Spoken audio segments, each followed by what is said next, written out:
What's up, everyone? This is Mr. Quiroga here at AMD. I'm with my favorite class, 7th grade art, and we're using clay and making coil pots. They're gonna show you how to make it. Let's go!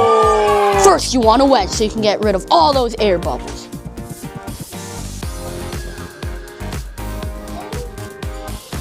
Next, you have to make a slab.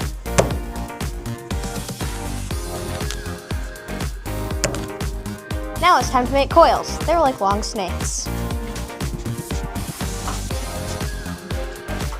In order to connect them, you have to score and slip.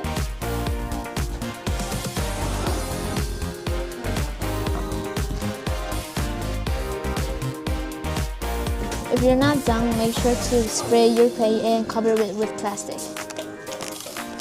If you follow these steps, you too can make coil pots.